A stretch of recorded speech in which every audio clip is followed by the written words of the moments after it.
দীর্ঘ ১০ বছরের অপেক্ষা কি তবে শেষ হতে চলেছে? সরকারি কর্মচারীদের বেতন প্রায় দ্বিগুণ বাড়াতে নবম জাতীয় পে স্কেলের ফাইল এবার চূড়ান্ত অনুমোদনের জন্য যাচ্ছে মন্ত্রিসভায়। কার বেতন কত বাড়ছে আর কবে আসবে প্রজ্ঞাপন?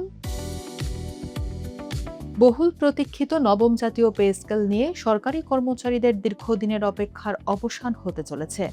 দীর্ঘদিন স্থবির হয়ে থাকার পর অবশেষে নতুন বেতন কাঠামোর বাস্তবায়নে এসেছে বড় ধরনের গতি। অর্থ ও পরিকল্পনা মন্ত্রণালয় সূত্রে জানা গেছে, প্রস্তাবটি এখন চূড়ান্ত পর্যালোচনার শেষ পর্যায়ে রয়েছে। সব ঠিকঠাক থাকলে চলতি মাসের শেষ দিকে অথবা আগামী সপ্তাহেই বহুল আলোচিত এই ফাইলটি মন্ত্রিসভার বৈঠকে উপস্থাপিত হতে পারে।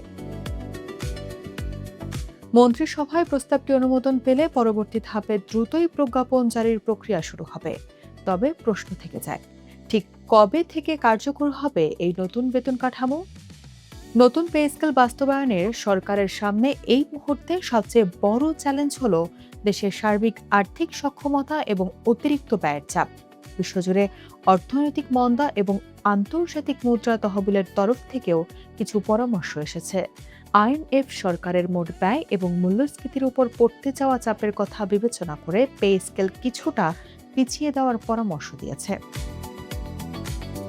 তবে সরকার বিষয়টি একেবারে বাতিল বা দীর্ঘায়িত করার পক্ষে নয়, বরং নিজেদের আর্থিক সক্ষমতার সাথে সামঞ্জস্য রেখে কিভাবে এটি বাস্তবায়ন করা যায় সেই পথ খুঁজছে প্রশাসন। প্রয়োজনে একযোগে না করে ধাপে ধাপে নতুন বেতন কাঠামো কার্যকর করার বিষয়টিও গুরুত্বের সাথে বিবেচনা করা হচ্ছে। একটু পেছনের ইতিহাস দেখা যাক। ২০১৫ সালে সর্বশেষ অষ্টম জাতীয় পে স্কেল কার্যকর হয়েছিল। তারপর পেরিয়ে গেছে দীর্ঘ এক দশক। এই সময়ে প্রতি বছর নির্দিষ্ট হারে ইনক্রিমেন্ট পেলেও বাজার দর ও জীবনযাত্রার ব্যয় আকাশচুম্বী হয়েছে। ফলে নবম পে স্কেলের দাবি জোরালো হয়ে ওঠে। এই ধারাবাহিকতায় ২০২৫ সালের জুলাইয়ে নবম পে কমিশন সরকারের কাছে তাদের সুপারিশ জমা দেয়। কমিশন মূল বেতন ১০০ থেকে ১৪০% পর্যন্ত বাড়ানোর প্রস্তাব করে। প্রস্তাব অনুযায়ী সর্বনিম্ন গ্রেডের মূল বেতন ৮,২৫০ টাকা থেকে বাড়িয়ে সরাসরি ২০,০০০ টাকা করার সুপারিশ করা হয়েছে। অন্যদিকে সর্বোচ্চ গ্রেডের মূল বেতন ৭৮,০০০ টাকা থেকে বাড়িয়ে ১,৬০,০০০ টাকা করার প্রস্তাব রয়েছে। পরবর্তীতে নতুন সরকার দায়িত্ব নেওয়ার পর গত ২১ এপ্রিল পে স্কেলের সুপারিশগুলো খতিয়ে দেখতে একটি বিশেষ কমিটি গঠন করা হয়। সে কমিটির দেওয়া রিপোর্টের ভিত্তিতেই মূলত চূড়ান্ত সিদ্ধান্তের দিকে এগোচ্ছে সরকার। তবে অর্থনীতিবিদদের মতে নতুন পে স্কেল পুরোপুরি বাস্তবায়ন হলে সরকারের বার্ষিক খরচ অনেক বেড়ে যাবে।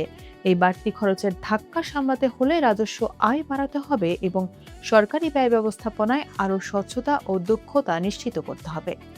সব মিলিয়ে সরকারি চাকরিজীবীদের মধ্যে এখন নতুন পে স্কেল ঘিরে প্রত্যাশার পারদ তুঙ্গে।